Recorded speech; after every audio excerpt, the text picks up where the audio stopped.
veče, dame i gospodo. U ime Air Serbia i svi nas iz posade želim vam dobrodošlicu na avion Airbus 319 mašine za Armiju.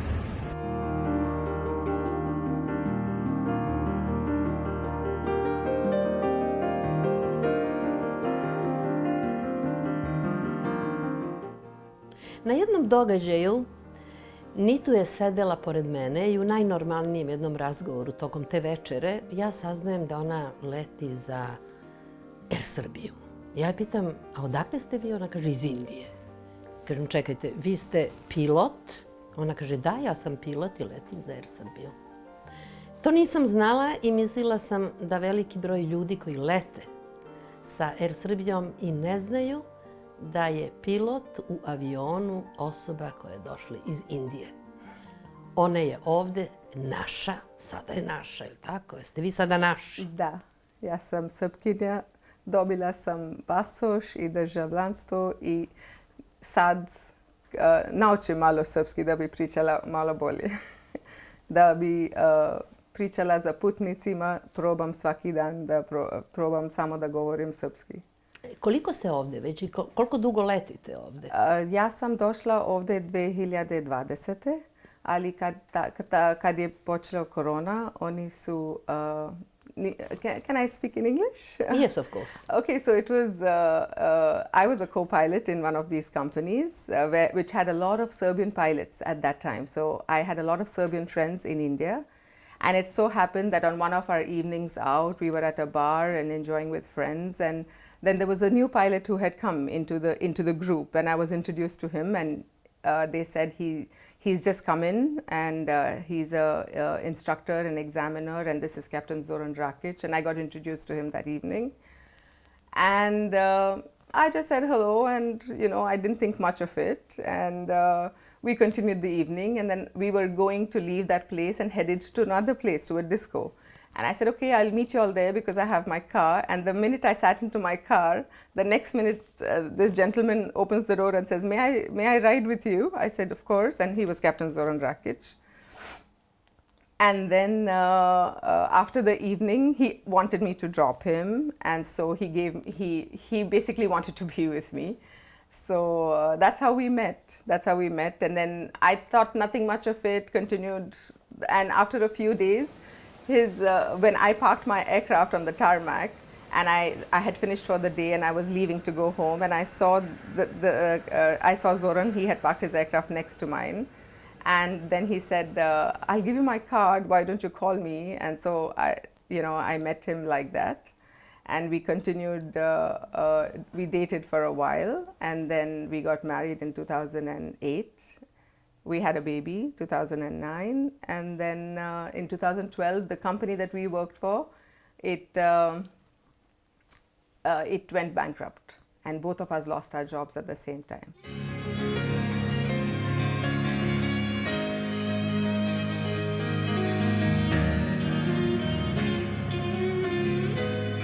You were a pilot for how long? I had started flying in 1997 for my like a trainee to obtain my license. I finally got my commercial pilot license in the year of 2001. But that time there were no jobs in the market, so we were waiting. I waited almost 3 years to get a job. I got my break in 2004. There was a new startup company called Air Deccan. And with that company, most of us who were unemployed for a long time and were looking for that very important first job, we all got it in 2004. And he had new aircrafts coming into the market which were not there in the market before.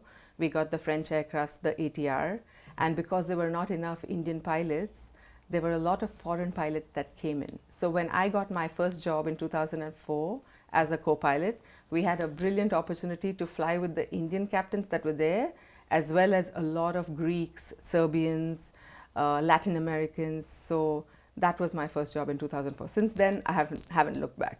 And Zoran came as one of the first pilots to India on the ATR.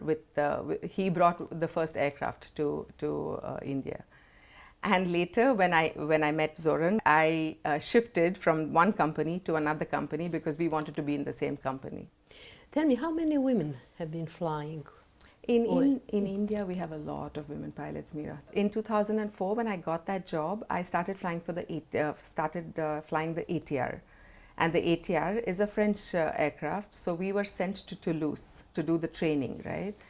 And when we went there to do the training, the instructor, he was very, very surprised that we were yet another batch of women, because I wasn't the only one. There were another 2 in my batch. We were a batch of 8. So he said, we haven't seen as many women pilots from anywhere in the world as many as there are from India. He was really very surprised.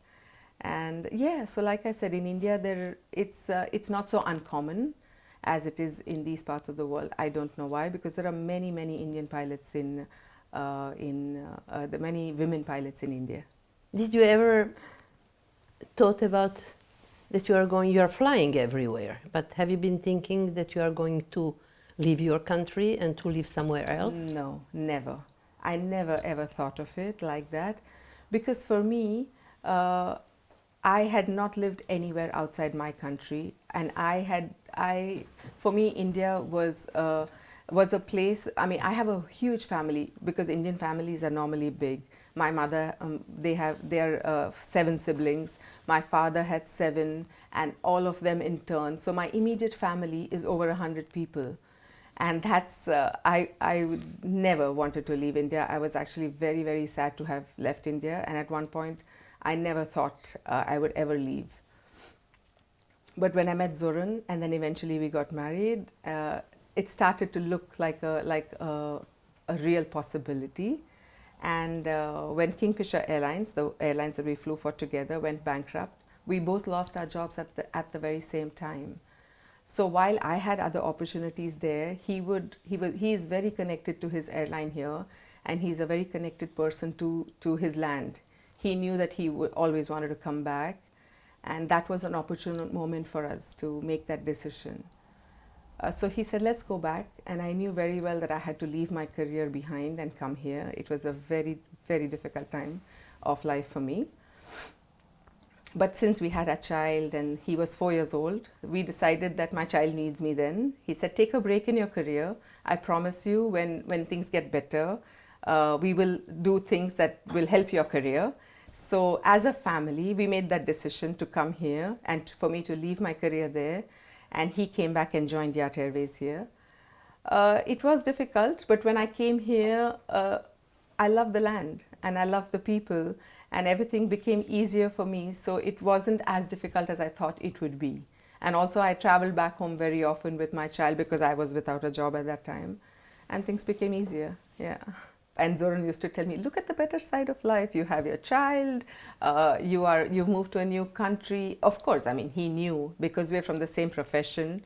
He knew what all I had given up for him. He was really very appreciative of it. And he had promised that he would definitely make up for all of that, because he knew it.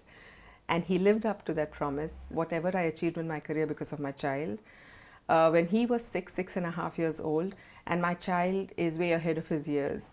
Because he has 2 pilots in the family, he knew our schedules, all of that. And he knew how disappointed I was, because he could hear me talk to Zoki about my career not being, I was very unhappy, right? So he said to me one day, he said, Mama, if you're not going to pursue your career because of me, don't worry, just go, I'll be fine. Because he's anyway connected to Zoran, you know, he has a deep bond with Zoran. So he at that young age, he had this thing in him to tell me, don't worry about me, go find your life, I will be okay. And that's when Zoki knew that it was time. And Zoran said, you gave up your career for me. I think Stefan is old enough now, and I can handle him as a parent here. And you have tried to get into Air Serbia, it's not happening, and I don't want you to ruin your life and your career. Go find your life. I went in 2015. That was my 3rd airline then. I joined AirAsia India. It is a branch of the AirAsia Kuala Lumpur. I had all my colleagues from my earlier company there, so it was easier for me to get in. Of course, I was fully qualified. I could only be an asset to them. They were looking for people. And I got that job. And then it was brilliant, because it was very difficult for me, of course, but the people over there were very nice to me as well. I must say that I learned a lot there. They gave me a new contract. Also, you must know that a lot of companies don't offer many different kinds of contracts to people. It depends on company to company. Some companies have many different contracts to offer, which helps people live their lifestyle how they want at a cost of whatever, you know. So if the numbers are not there, then they are unable to offer those contracts. So for me, as a specific case, he decided, the chief over there said, let me make an exception for you, and I will give you this contract where you can fly for us and as well have time to go back and be with your family for some time. So it worked out very well for me.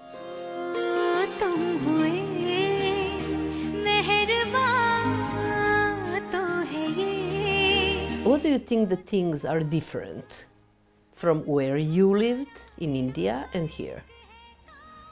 Oh, there is a huge difference because for me the biggest difference is the family, because we interact a lot with families there. We have I have a lot of cousins, a lot of sisters, a lot of friends, so we meet very often. We meet almost every second day. We have a lot of family functions that we celebrate together. The festivals are together. So I miss all of that here. I don't find that interaction with it's not enough for me, because I'm used to interacting with many more people. Here I don't find it. The families are smaller, people are busier, there is no time to meet on a daily basis. I miss that human interaction.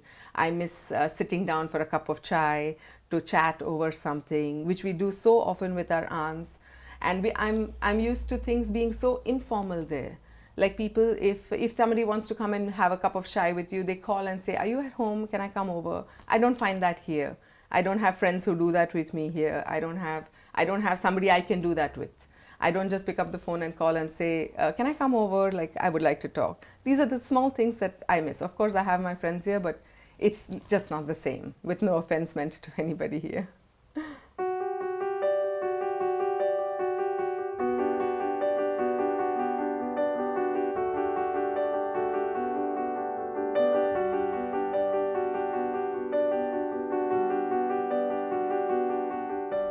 You are a pilot on which kind of a plane? Which type? Currently, I'm flying the Airbus A320 family, the Airbus A320.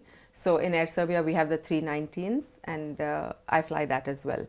So when you are a captain on the Airbus, the 320 family, you're allowed to fly all three variants. There is an Airbus 319, Airbus 320, and an Airbus 321. So I have a license to fly all the three variants. But Air Serbia has A319s, and so I fly that right now. How many flights you have per week, for example? Well, we fly, let's say I fly 4 or 5 days of the week. And it really depends on the roster that comes up. We get a schedule for the month, and we normally count the number of hours that you fly and the sectors that you fly. So if it is a flight of, let's say, 2.5 or 3 hours, then we'll end up flying like 2 flights. Otherwise, we do 4 flights a day, 4 sectors. So I fly like maybe 4 or 5 times a day. And it depends on the season. Now it's high season time, so we fly a little bit more. And I have never flown in the winters, because we don't have winters there in India. For us, there is no season. We fly all the time, like 85, 90 hours. Here, they tell me that off-season is a little bit lower. And I'm waiting. This will be my first winter season. I have never flown the winters before. So I'm thinking it's going to be a lot lesser. It's going to be very interesting for me.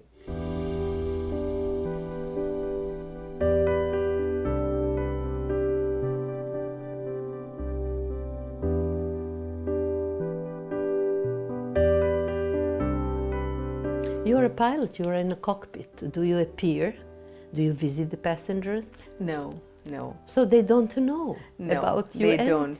So the only time, see, what happens is when we sit in the cockpit, when we enter the cockpit and we keep the plane ready in the cockpit and the cabin, and Then we clear the passengers to come in for boarding. So when they come in for boarding, they walk through the aero bridge and come into the plane. Some of the aero bridges are clear, so they can see me from across the aero bridge, and they're so excited. I see some people say hi to me, some kids wave to me, they come, and some want to come in to say hello and click some pictures, and I allow them. Otherwise, if there are some aero bridges that they don't see us at all, they come into the airplane and they have no view of the cockpit. So they, of course, they don't know who's sitting. Only when we speak to them and we make our, let's say, an announcement, like we have a captain's welcome announcement when all the passengers come, and just before the flight, then we welcome them, and when they hear my voice, then most of them know. Otherwise, if they don't see me while boarding, then they don't know that there is a woman in the cockpit. I get a lot of different reactions for that. It's quite interesting. Yesterday I did a flight, and there was this little girl who saw me, and she was also excited that it was a lady captain, and she waved to me and she said, "May I come in?" and I allowed her to come in. So I get a lot of varied reactions like that. It's a interesting day at work sometimes like that.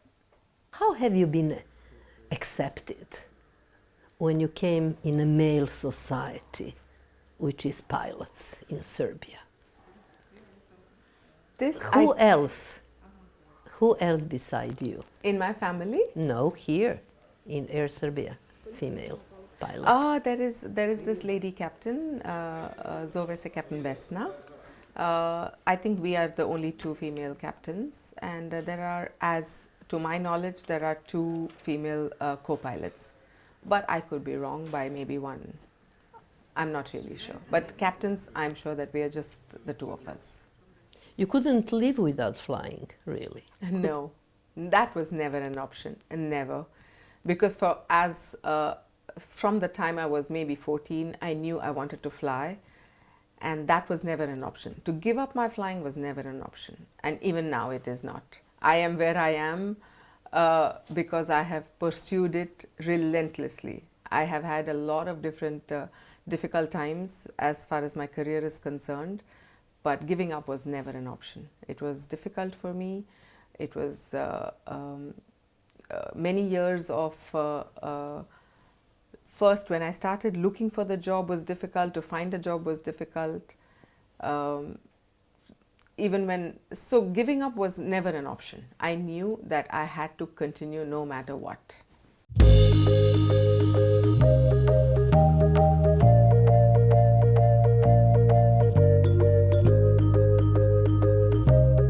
Are you aware what your daughter did for her job and the sacrifice? Yeah, I know. She's very successful in her job. You supported her? Yeah, I supported her fully. Actually, to become a pilot, I only supported her. My husband was not that interested in her. He said, why you support her for all these things? But I was very, because at the age of 8 or 9, she was telling, we just asked the children, what you want to be? Then she used to say, pilot. I want to become a pilot at that age. So I thought maybe her line is like that only, so I supported it. And it's good now. Do you think that life she's having here is different from the life in India? Yeah. It's Very? Different. What do you see? Different means here the life is better. Yeah? And my son-in-law is the best son-in-law. So with you.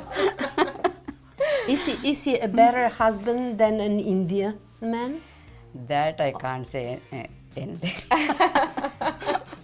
But now I am blessed with the best son-in-law. You're blessed. And I'm very happy. My daughter is very happy with him. That I am. Yeah, and he's he's a very loving, caring, and wonderful son-in-law. So I'm very happy, very satisfied. And my elder daughter's husband is also listening. So I'm blessed with two best son-in-laws.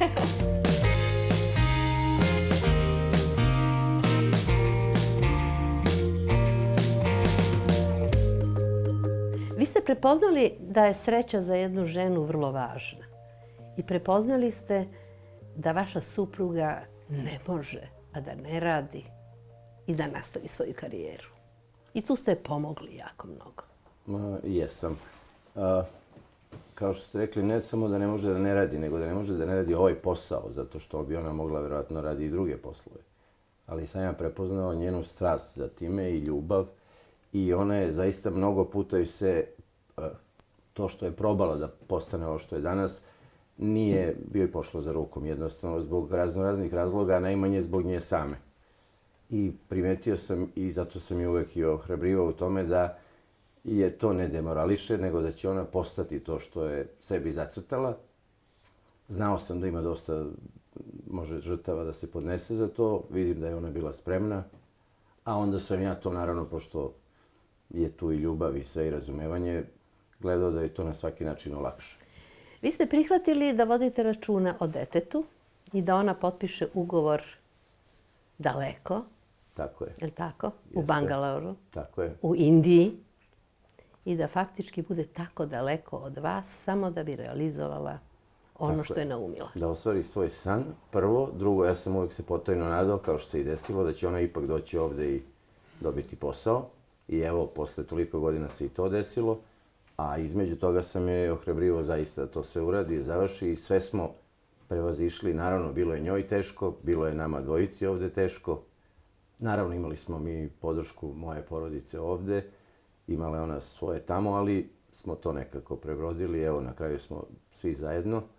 A naravno, kao što svi znaju, najvažnije je da su u braku da za muškarca, naravno i za možda oca porodice, je najvažnije da je supruga zadovoljna i srećna. Jer ako nije nešto ispunjeno, onda uvek fali nešto.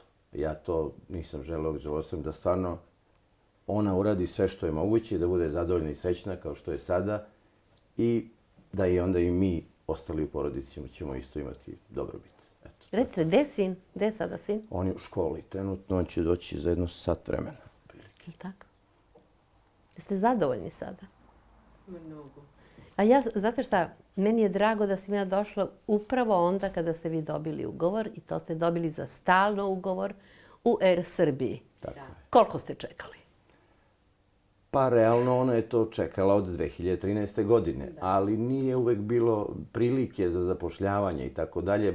Praktično ona zadnjih 2,5 do 3 godine zaista čeka da to dobije i kad su se stekli uslovi, evo, na našu sreću i zadovoljstvo, nadam se i naše kompanije, jer sam siguran da je ona i vredan radnik i dovoljno stručna da i ona pomogne svima nama u timu u Air Srbiji. Tako da, eto. I ponosan sam što i ona zna to, to je ipak nacionalna aviokompanija, to nije ni privatno nešto i to je naš flag carrier i stvarno smo svi ponosni da je i ona deo toga. Jeste leteli nekad zajedno u kokpitu? Jesmo. Kada? Leteli smo za London zajedno, kad je ona još bila na svom treningu, jer politika je da ne može, ako, pošto sam ja instruktor i ispitivač, ona ne bi mogla kod mene da ide na ispit i to, ali je mogla da se napravi jedan izuzetak da na trening letu bude sa mnom. Znači, tako da je baš bilo zadovoljstvo. Isto nam je to bio san da jednom ipak budemo da imamo dokumentovano, smo bili zajedno, eto za Stefana i za možda neke unuke i to kasnije. Do you think it's love? But of course, without love, nothing works. Nothing works. It is love and it is respect more than love because also he is from the same profession. I feel and I sense a lot of respect from him for the job. For me, as a woman pilot, he encourages me. I am where I am because Zoran has given me so much encouragement. I get a lot of positive, I get a lot of strength from him. He has never ever told me anything but positive things. And he gives me the strength to move, to not give up. There was a time that I wanted to give up because I, as a mother, I went through a big crisis at one time. Just before 2017, I was unable to get the leaves to come and see my child. I would cry on the phone. I would see him on the phone. And he said, just stay strong. You know what you want to do. You know where you want to be. Do not worry about your child. I'm providing him with everything. So for him, for me, it was great respect. it came from Zoran, from deep within, not to let me give up. He didn't let me give up.